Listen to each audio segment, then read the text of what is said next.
Este vídeo é um resumo do livro Viagens Fora do Corpo, de Robert Monroe. Ele apresenta as ideias centrais da obra em linguagem própria.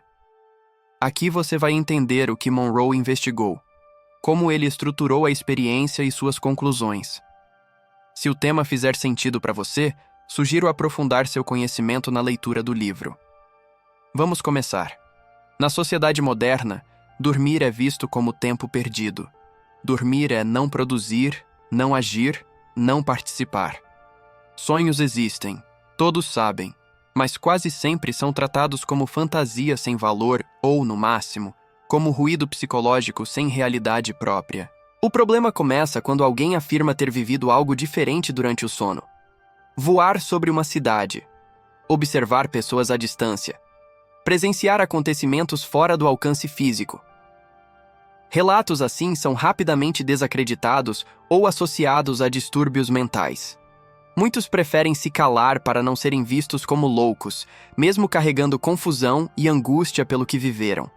O desconforto aumenta quando essas experiências contêm informações precisas demais para serem simples coincidência. Essas vivências são chamadas de experiências fora do corpo. A maioria das pessoas que passa por elas descreve sensações agradáveis. Uma parcela menor associa a experiência ao medo da morte. O maior obstáculo ao estudo é que quase sempre acontecem uma única vez, de forma inesperada. Isso dificulta pesquisa, comparação e relato claro. Os poucos registros acabam misturados com crenças pessoais, símbolos religiosos e interpretações emocionais. Este livro se diferencia por um motivo simples. Ele reúne centenas de experiências fora do corpo vividas pela mesma pessoa ao longo de anos, registradas de forma contínua. Robert Monroe não era místico nem religioso. Era um homem de negócios com formação técnica que tentou relatar apenas o que percebeu, separando sensação de interpretação.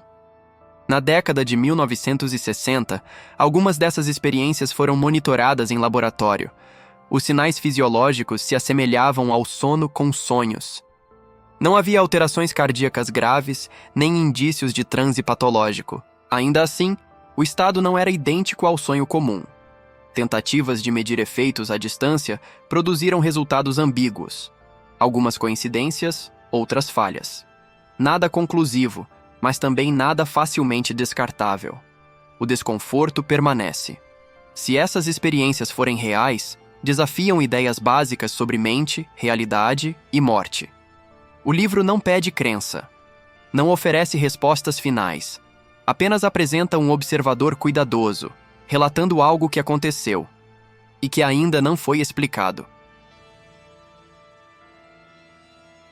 Este capítulo está no início porque contém o núcleo de todo o livro. Monroe declara 2 objetivos. Primeiro, ajudar pessoas que vivam experiências semelhantes a não entrarem em pânico. Segundo, registrar dados que no futuro possam ampliar os limites da ciência. Ele sabe que o que descreve provoca resistência. Por isso, opta por linguagem simples e direta. Na primavera de 1958, sua vida era comum. Família, casa em área rural, rotina estável. A única atividade fora do padrão eram experimentos pessoais com aprendizado durante o sono, usando gravações sonoras. Em uma tarde de domingo, enquanto a família estava fora, ele realizou um desses testes. Nada aconteceu. Horas depois, à noite, surgiu o primeiro evento estranho. Uma cãibra intensa no diafragma. Dor forte, persistente, sem causa aparente. Nenhum outro sintoma. A dor só cessou quando adormeceu por exaustão. Pela manhã, restava apenas sensibilidade muscular. Nenhuma explicação médica foi encontrada. Cerca de 3 semanas depois, veio o segundo episódio. Deitado no sofá, sentiu como se um feixe quente o atravessasse. O corpo entrou em vibração intensa. Houve paralisia temporária. Ele permanecia consciente, via e ouvia o ambiente. Ao se sentar à força, tudo cessava. O episódio durava segundos e passou a se repetir nas semanas seguintes. Preocupado, procurou médicos. Epilepsia, tumor e distúrbios neurológicos foram descartados. Não havia base orgânica identificável. Sem alternativa, decidiu observar o fenômeno como se fosse uma alucinação ou um sonho incomum. Em uma ocorrência, resolveu não interromper. A vibração percorreu todo o corpo como uma corrente elétrica, sem dor. O quarto continuava visível. Os sons estavam abafados. Após alguns minutos, o estado cessou sozinho. O medo diminuiu, mas o mistério permaneceu. Com o tempo, percebeu um padrão. Uma onda vibratória subia e descia pelo corpo. Quando passava pela cabeça, havia um impacto intenso, quase um estrondo interno. Ainda assim, nenhuma explicação surgia. Sem contar, a família relatou os fatos a um amigo psicólogo. Esquizofrenia foi descartada. A sugestão foi simples: investigar a experiência diretamente. Em uma ocorrência posterior, percebeu que podia mover a mão. Ao estendê-la, sentiu que ela atravessava o tapete, o piso, e alcançava o teto do andar inferior, tocando objetos distintos. Ele continuava consciente, sentindo o corpo na cama e vendo o quarto. Ao recolher o braço, tudo cessou. Não houve qualquer evidência física depois. Pouco tempo depois, durante nova vibração, sentiu-se flutuando. Estava no teto do quarto. Ao olhar para baixo, viu a esposa dormindo e, ao lado dela, o próprio corpo. O pânico foi imediato. Acreditou estar morrendo e retornou bruscamente ao corpo físico. Novos exames médicos novamente não indicaram nada anormal. A hipótese de estar saindo do corpo físico surgiu. A ideia lhe pareceu absurda. Ainda assim, após repetidas ocorrências, decidiu tentar de forma deliberada. Conseguiu flutuar e retornar conscientemente, sem perda de lucidez. Em outra tentativa, uma emoção intensa interrompeu a experiência. Aos poucos passou a chamar aquilo de segundo estado e o corpo não físico de segundo corpo. Em um momento decisivo, deixou de acreditar que se tratava de fantasia ou alucinação. Essa constatação abalou profundamente sua visão de mundo. O capítulo termina com um dilema aberto: aceitar os fatos e rever tudo o que acreditava sobre a realidade, ou rejeitá-los e negar algo que já não podia ignorar. Monroe não oferece respostas. Apenas afirma que algo aconteceu, e fingir o contrário não era mais possível. Depois do choque inicial, ignorar o fenômeno deixou de ser opção. As experiências continuavam acontecendo e traziam um medo concreto: o de estar desenvolvendo algum tipo de doença mental. Procurar ajuda profissional parecia arriscado. Monroe temia ser rotulado, perder credibilidade e deixar de ser visto como observador confiável. Por isso, manteve tudo em segredo. Com o tempo, contou apenas à esposa, que passou a presenciar os episódios. Aos poucos, o fenômeno foi sendo absorvido pela rotina doméstica, mas o medo permaneceu. As experiências se repetiam, surgia certo controle, e também a sensação de que havia algo ali que não podia ser ignorado. A psicoterapia lhe parecia inadequada, lenta demais, cara demais, incapaz de lidar com algo tão específico. O sentimento dominante desse período foi a solidão. Ele vivia algo intenso que precisava esconder das pessoas consideradas normais. Sem alternativas, decidiu investigar por conta própria. Passou a registrar cada ocorrência com cuidado. Voltou-se então para áreas que antes ignorava: religião, filosofia e literatura psíquica. No Ocidente, encontrou explicações vagas. Quando positivas, falavam em dom divino. Quando negativas, em influência maligna. Nenhuma das duas o convencia. Se fosse algo sagrado, ele não se via como escolhido. Se fosse algo maligno, por que ocorria de forma tão neutra e repetível? Nas tradições orientais, encontrou referências claras ao corpo não físico, mas sempre ligadas a monges, mestres espirituais e longos treinamentos. Ele não se encaixava nesse perfil. As respostas continuavam distantes. Foi então que percebeu a existência de um meio silencioso no Ocidente. Pessoas interessadas em fenômenos psíquicos que evitavam exposição pública para não sofrer censura social ou profissional. Não havia organização formal, mas havia livros, linguagem própria e milhões de interessados dispersos. Nesse meio, encontrou pesquisadores acadêmicos, médiuns, curiosos e figuras populares. As discordâncias eram grandes, mas havia um ponto comum. A mente humana não é plenamente compreendida. Descobriu que relatos semelhantes aos seus existem há mais de um século. Muitos foram marginalizados com o avanço da ciência moderna. Alguns insistiram e perderam credibilidade. Outros seguiram em silêncio. Conheceu médiums, ouviu explicações frágeis, mas também vivenciou episódios que não conseguia descartar. Cita Edgar Cayce como exemplo influente, embora difícil de conciliar com o método científico. Nesse percurso, encontrou o termo projeção astral. Preferiu evitá-lo. Optou por segundo corpo e segundo estado. Percebeu que a ideia aparece em culturas antigas, textos religiosos e arquivos de pesquisa psíquica, quase sempre ligada a experiências espontâneas em momentos de crise. Casos de indução voluntária e repetida eram raros. Poucos nomes se destacavam, como Oliver Fox e Sylvan Muldoon. Mesmo esses careciam de rigor experimental contínuo. O problema central para Monroe era a mistura constante entre observação e teologia.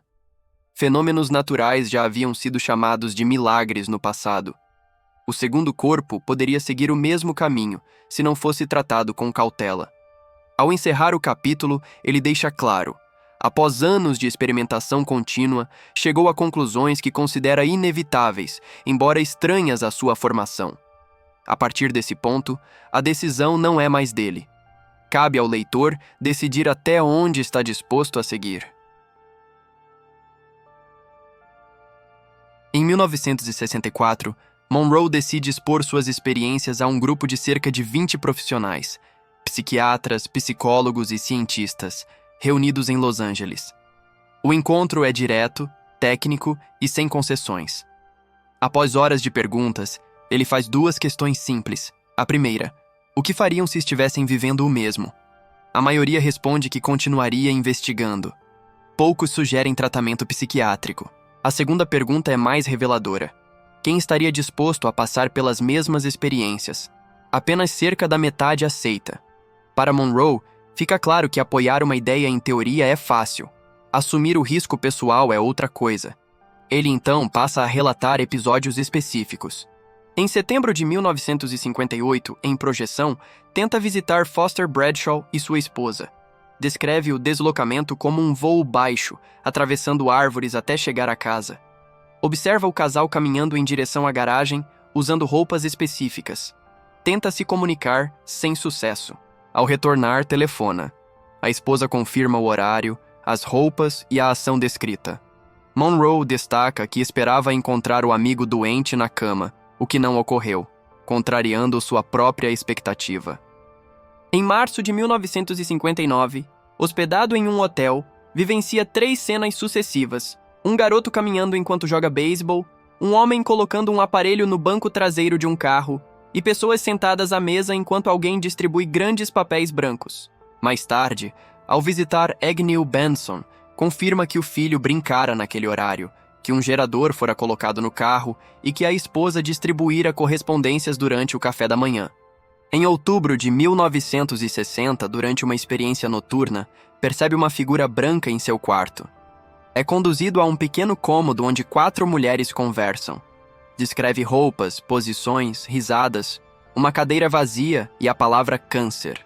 Dias depois, por telefone, confirma que a reunião ocorreu com 4 mulheres, que uma cadeira fora reservada para ele, que houve risadas e que uma delas trabalhava em um hospital oncológico.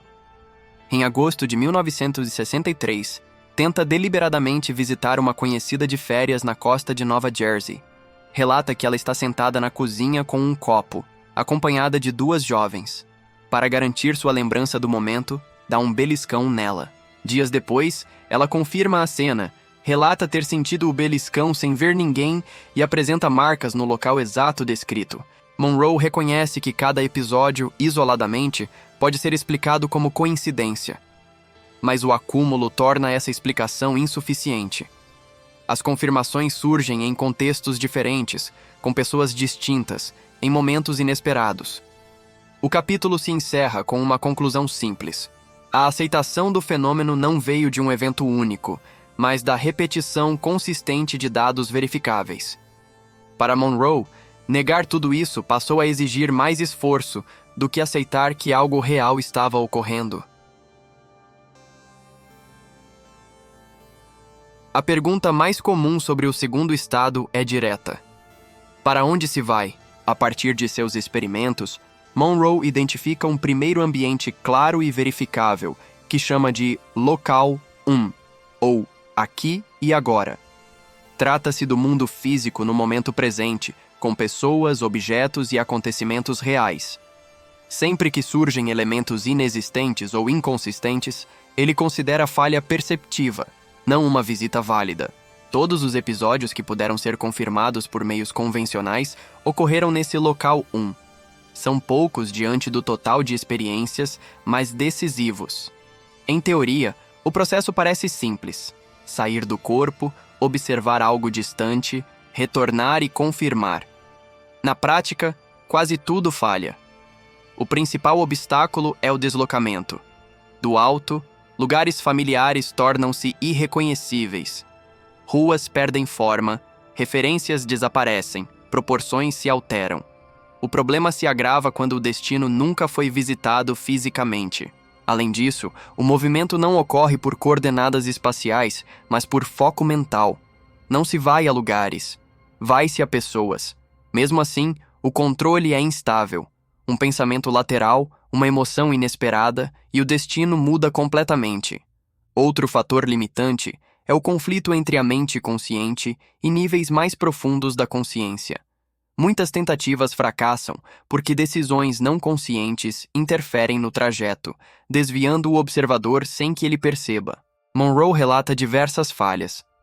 Em uma tentativa de visita, chega a uma casa desconhecida onde uma mulher percebe algo no telhado, entra em pânico e foge. Em outra, encontra 4 pessoas estranhas que reagem com medo. Nenhum desses episódios pôde ser confirmado depois. Há exceções. Em uma visita bem-sucedida a Agnew Benson, atravessa vários ambientes até chegar a um quarto com 3 pessoas. Interage com uma criança que o identifica como projeção astral e obtém um endereço, posteriormente confirmado por telefone. O retorno ocorre sem dificuldade. Mesmo quando a visita é correta, surge outro problema: comunicação. Na maioria dos casos, a pessoa visitada não guarda qualquer lembrança consciente do contato. Às vezes, apenas detalhes indiretos são confirmados, o que mantém o fenômeno em zona ambígua. O fator tempo também interfere. As melhores condições fisiológicas ocorrem à noite, quando as pessoas dormem. Durante o dia, ações rotineiras são facilmente esquecidas, dificultando confirmações posteriores. Apesar de todas as limitações, Monroe afirma que o local 1 é fundamental. Somente nele é possível produzir dados verificáveis capazes de sustentar investigação científica. Sem esse nível de evidência, o segundo estado permanece classificado como imaginação. O capítulo termina com o início dos experimentos em laboratório, com o monitoramento cerebral. Pela primeira vez, a separação do corpo passa a ser observada sob condições controladas. A partir daí, a investigação entra em outra fase. Antes de encerrar, deixa um comentário aqui embaixo. Você já viveu alguma experiência fora do corpo ou já passou por algo que não conseguiu explicar? Se esse conteúdo fez sentido para você, deixa o like e se inscreve no canal. Isso ajuda o vídeo a chegar em mais gente interessada nesse tema. No próximo episódio, Monroe começa a testar essas experiências fora do corpo de forma direta, com tentativas de ver, ouvir e confirmar fatos no mundo físico. A partir daqui, os relatos deixam de ser apenas pessoais. A gente continua no próximo vídeo.